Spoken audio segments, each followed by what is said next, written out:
What's up, guys? Paulie Malignaggi for Paulie TV. Interesting show tonight. Jake Paul defeats Mike Tyson by unanimous decision in, I don't know what to call this thing. First of all, start with the Netflix production was horrible. I don't know if everybody else's broadcast was freezing.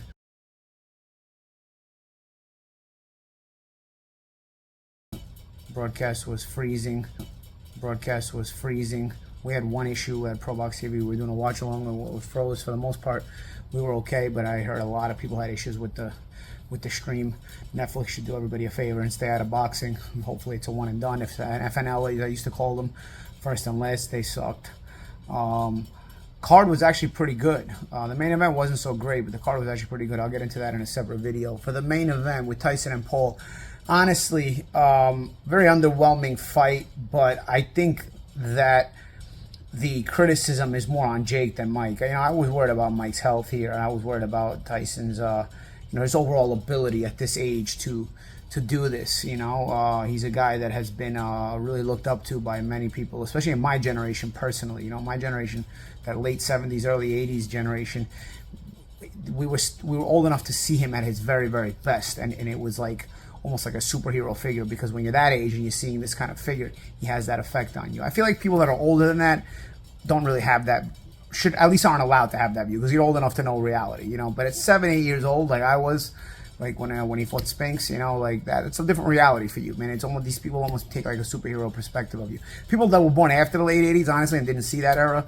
I don't know what they were, what their mindset is. I don't really understand how you can have a mindset of anybody the way my generation had of Mike Tyson. But having said that, because I did this for a living, I also understood the risks here and the variables that were going on here in this fight. When everybody was talking about, oh, this is going to be fixed, or if Jake doesn't get knocked out, it's fixed. I kind of knew better. Having said that, I was also worried about Tyson, because I'd seen the kind of knockouts Jake was getting against these guys who are not qualified. And not to say Mike Tyson's not qualified, but when you're older, here's what I want to say basically. Jake doesn't fix fights. He stacks the deck. So against other guys, he was bigger than them, and he was a boxer when they were not boxers. Yes, Jake at this point is a boxer. He's boxing 6 years. He's always got more experience than the guys he fights, except Tommy Fury will beat him. And tonight, Mike Tyson obviously has a lot more experience than him. But how do you stack the deck against Mike Tyson? You fight him when he's 58 years old, and he's, physically unable to fight at this level, and I'll be honest with you, man. Mike did a lot better than I thought he was going to be capable of at this age. And Jake did a lot worse than I thought. And what I'm saying is, before people start to say, oh, Jake carried him, absolutely Jake did not carry him. Jake was actually trying to win. Jake was scared shitless.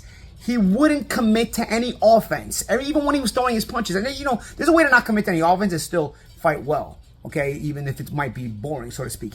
Jake didn't fight well despite not committing to any offense. He was throwing punches and trying to get out at the same time. You're taught to hit and then not get hit, get out, and time that correctly. If you're trying to punch and get out at the same time, you're basically just going to give love taps all night. You know what I mean? And Jake was able to win on points doing that for the most part. He really never was able to sit on any shots because he's worried about getting out halfway while still trying to throw the punch. He's supposed to do one, then the other, and do it correctly. Jake was so scared. He was trying to get out while he was throwing punches. So obviously he never got Mike's respect, number one. But Tyson is so old with his legs, he's not able to close that gap. He could take advantage of it. I'll go as far as to say this, okay? The Tyson from 5 years ago that did the exhibition with Roy Jones would have beat Jake Paul tonight, maybe even knocked him out. I'm telling you, I said this before, nobody wanted to listen to me. Those 5 years in your 50s are different than the same 5 years in your 30s or 20s or even your 40s, man. You know what I mean? The 5 years from 53 to 58 are probably the biggest difference for 5 years in your life, the biggest aging process in your life since probably 13 to 18, where your body goes through drastic changes.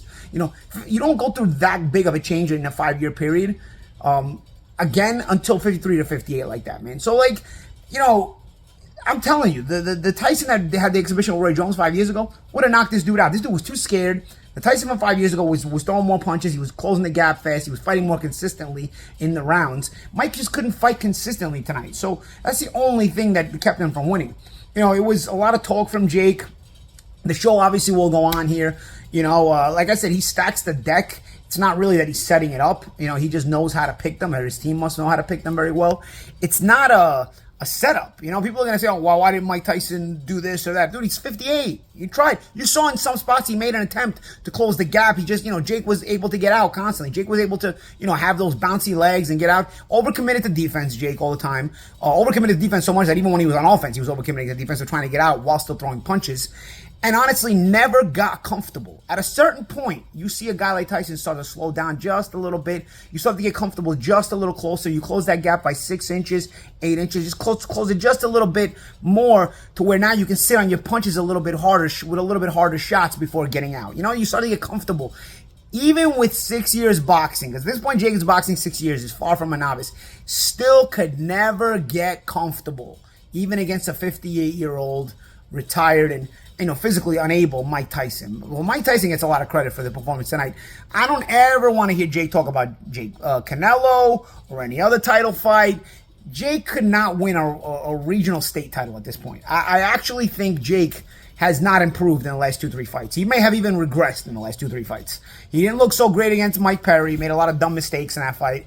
And tonight, the same thing. It wasn't that he made a lot of dumb mistakes. He fought so safe that you couldn't even see a lot of mistakes, aside from the fact that, what is he doing offensively? I'm like, what is this guy doing? He's throwing a punch and get out. You saw how from far away his left hooks were being thrown. They were almost like, as he was smacking them down, they would always come out like a jab, like a smackdown jab, because he was so worried about being closer to throw a hook from a proper distance, or even those right hands to the body or the jabs to the body. They were from so far away, they were just landing on the very, very end, which have no effect. Or even those overhand rights to the head, which most of them missed, by the way. Good head movement by Mike Tyson. Still got it at a certain point. I feel like Bradley Cooper in the movie A Hangover. I'm saying, Mike Tyson, he still got it. In spots, you could see a little spot, but Mike just wasn't consistent enough.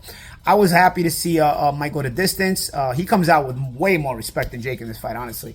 And Jake, the positives for him is the show moves on, And that's it. I mean, I don't want to hear anybody talk about this was a fix, this was a setup. Please don't be that idiotic and moronic.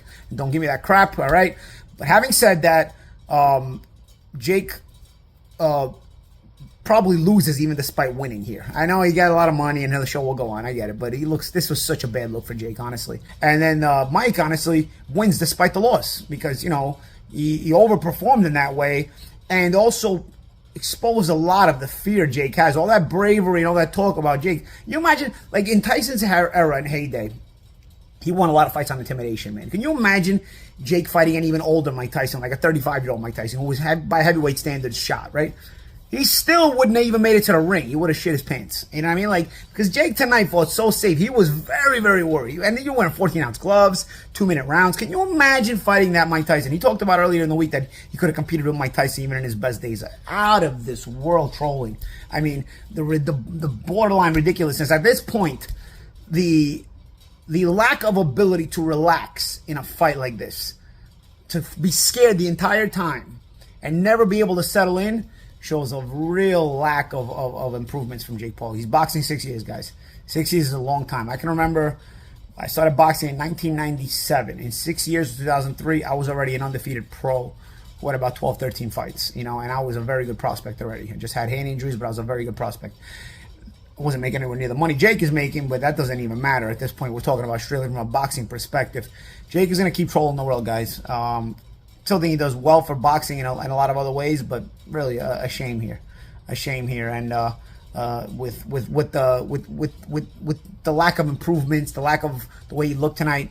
But credit to Mike Tyson, guys. I was happy to see him go the distance, perform well in the little bit he did. And I felt he got his respect, man. I know the fight sucked. I get it. But, there's positive to take here from Mike, man. And, dude, what's up with Netflix with this freaking shit streaming? Horrible, horrible streaming. But then the stream is exactly perfect, clear from Mike Tyson's bare ass. What was that, dude? Oh, horrible. Dude, Netflix, just get out of boxing, seriously. Don't ever give us on the boxing show again. Do us a favor. We'll pay for it. Just don't give it. We don't need it free on Netflix. Horrible, horrible. I'm Paulie Malignaggi. This is Paulie TV.